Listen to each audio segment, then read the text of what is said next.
This was Arteta's reaction when Arsenal scored a 100th minute equaliser, and this was Arsenal's reaction to winning a penalty shootout. Now, you'll think that this was the FA Cup final, Carabao Cup final, but no, it's not. It's the Community Shield we're talking about. In today's video, this year's edition of the Community Shield, my thoughts on the game, the celebrations, which is mainly what I'm going to be talking about, because being honest, the game was kind of boring. So I'll give my thoughts on that, and latest news on Arsenal and City, because over the past few days there have been quite significant news regarding the transfers. So if you're new around here, please subscribe, hit the bell as well. Very appreciative of you if you do so. Help out the channel and turn on the notifications to be notified when I upload my latest videos. Let's talk about the game first of all. So the following made their debuts. Kovacic made his debut for Man City. Gavardio just signed, so he did not get involved. Finally, it has been confirmed after if it's on and off, but it has gone through. So my video a few weeks ago talking about it has gone through. So Kovacic is in, and for Arsenal, all three signings, Timber, Rice and Havertz made their debuts. So first half, it was pretty boring. Havertz had a few chances, and he's playing a striker because Jesus is out injured, and he still doesn't know how to score goals. And if he's going to be playing as a striker all season, then it is going to be a long season because he's not that good. Because I think I've made my thoughts about Havertz a couple of times. He's not that good. He will not elevate Arsenal to the next level. It is what it is. He's going to be there for the next couple of years. £65 million move. It's going to be long. So that's my thought on Havertz. Rice is there. Hey, he looked alright. He's just getting used to things. His first game at Arsenal. But the player that surprised me was Urian Timber, the fullback from Ajax.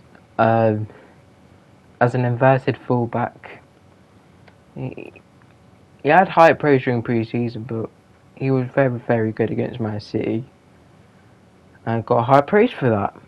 And if he keeps his performance going, then he's definitely going to drop Zinchenko. The fullback who don't know how to defend, who is also inverted. Alright. So first half was nothing. Ramsdale nearly conceded from 45 yards out from Rodri. Narrowly missed. And yeah, so second half came around. Haaland was hooked because he's having a stinker. And then the substitute Cole Palmer scored with around 15 minutes to go. And you pretty much thought, yeah, it's over. No way that Arsenal are going to come back. Enter the 100th minute, we'll say. Trossard takes a shot deflected and it goes in, leading the first image I showed you of the reaction of Arteta being overexcited. He didn't win the game yet. You're gonna go into penalty shootouts. So that was the goal. It was a substitute, and well, I was pretty surprised. I did not expect Arsenal to score late on, so I'll give them that. Well done, Arsenal, for scoring late. We can't be doing this all season, especially the final few weeks, like last season where it just all crumbled apart. So that was pretty much the game. And also during the game, if you time wasted, if you kicked the ball away, you got a yellow card. I mean, the first 5 minutes, Partey gives away a foul. He kicks the ball away slightly. He got a yellow card. It's because the Premier League or just English football are tying down new rules to stop time wasting and adding on longer minutes. Just like that example of just trying to stop time wasting, just like the World Cup. Do I agree with it? Yeah, but if it's like 3-0, so I was winning 3-0, don't add too much at the time, unless it's been like a long, lengthy injury. Okay, because I don't expect anyone to make a comeback at 3-0 down. So, penalties loom. And, I mean, the Arsenal penalties, they were pretty good. Fabio Vieira's one, very, very good to win it. Odegaard and Trossard sending the goalkeeper the wrong way, and Saka even scoring a penalty, just like fumbling it last season. So, KDB and Rodri both missed their penalties. Rodri's was saved. De Bruyne's hit the bar, meaning that Arsenal did go on to win the Community Shield. And now it's the time you will hear. It's my thoughts on celebrations. So the second pick I showed you at the beginning was the Arsenal players on the bench, reserved, or the injured, like about to run and trying to hug Ramsdale, be amongst with the fans, and just won a Community Shield. Plus, you weren't even supposed to be in that in the first place because City went on to win the Premier League, which is one entry, and the FA Cup, which is another entry. You didn't win either. Let's give into that account. They should not have been in that competition. Or couldn't even competition, that match. Because they didn't win either cup. Should have been Man United because they won the Carabao Cup. They won a trophy, which they had a better season than Arsenal last season. What do I know? So we move on. And everyone was so happy and the fans were jubilant and chanting and dancing, and it's embarrassing. You just won a charity game. Have some dignity, for crying out loud. God, come on. And then all over social media, spraying the champagne, and I'm absolutely over the moon. Like, grow a pair. I was just applauding. Well done. That's a great way to begin the season. Now let's build it on to start the Premier League season, where it really matters. But we'll wait and see about the Arsenal side of things. And my next video is me describing my Premier League prediction of this season. I think most of them I'll get wrong, but who knows? Who knows? So that's my honest opinions on the Arsenal match and the celebrations. They went over the top. Not respectful, but calm it down a bit. It's just the Carabao Cup, Community Shield. The Community Shield is a charity game, which all proceeds winning money goes to charity. And City played as a pre-season because some of the substitutions for like pre-seasons are taking off Haaland, for example.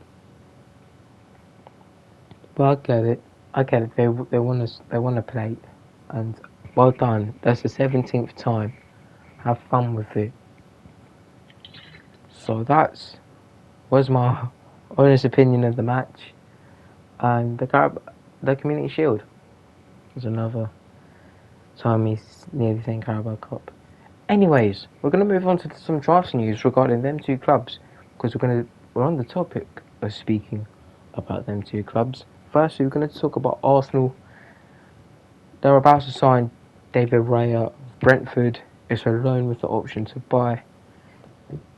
It was supposed to be a £30 million move, but in the past few minutes it's been confirmed by David Ornstein that it's going to be a loan with the option, a loan for £3 million plus an option to buy for £27 million instead of the £30 million upfront permanent. I think a reason for that is FFP spending over £200 million on Rice, Timber, and Havertz.